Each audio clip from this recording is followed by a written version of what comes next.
Before we begin, I want you to make a small promise to yourself. Not to me. To you. Say it quietly, or out loud if you can. Today, I will take one small step to silence the voice of doubt within me. Now breathe in. And let's begin. We all hear it. That quiet, sharp voice that whispers, "You're not good enough. You're not ready. You don't have what it takes." You could be standing on the edge of a new opportunity, a big decision, or maybe just something as simple as finally speaking your truth, and then, that voice shows up. Self-doubt. It doesn't knock. It doesn't wait for the right time. It creeps in like fog, blurring everything you thought you were sure of.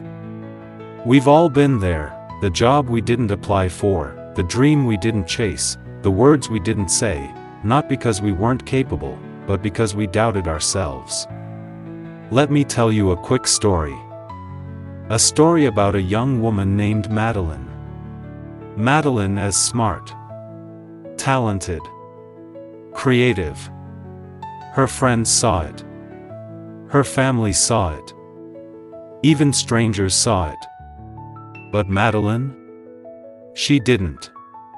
Every time she sat down to write, which was her passion, she'd hear that voice. "This isn't good enough.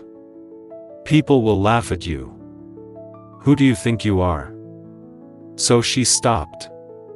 Not all at once, no. That's not how self-doubt works. She stopped slowly. One excuse at a time.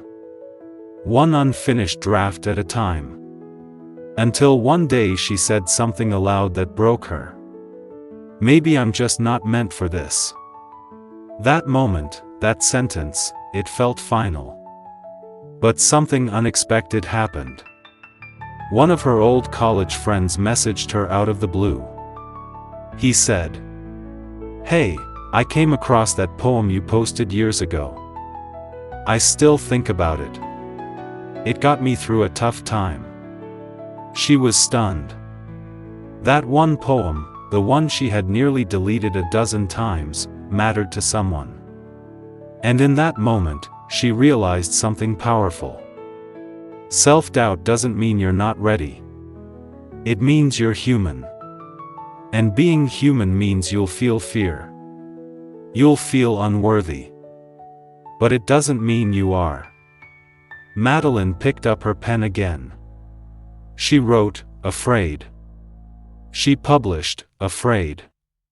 She shared, afraid. But she did it anyway. Because the only thing more painful than failing is never trying at all. Self-doubt is not a flaw. It's not weakness. It's a signal, a sign that you care deeply about what you're about to do. You see, the most confident people in the world? They still doubt themselves. The difference? They don't let that doubt make their decisions for them. Here's the truth, confidence isn't the absence of doubt. It's the decision to move forward with it. Think of it like this. Imagine standing at the base of a mountain. It looks huge. Scary. Self-doubt tells you, you've never climbed this high. You're going to fall. But what it doesn't tell you is that every climber at the top once stood where you're standing now, scared and unsure. And they climbed anyway.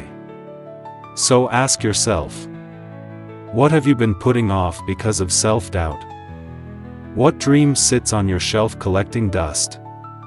What version of you is waiting behind the fear? You don't need to have it all figured out. You don't need to feel ready. You just need to begin. And beginning might be messy, awkward, imperfect. But that's okay. Nobody starts as a master. Nobody starts as an expert. You start as a beginner.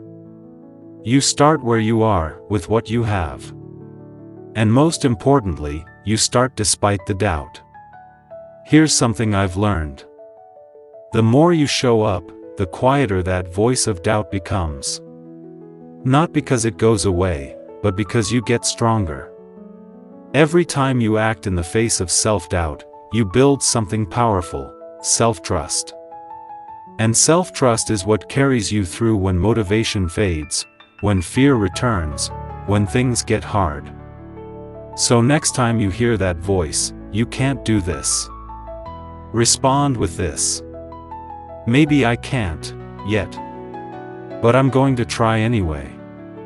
So here's your challenge, simple, but not easy. Do the thing you've been avoiding.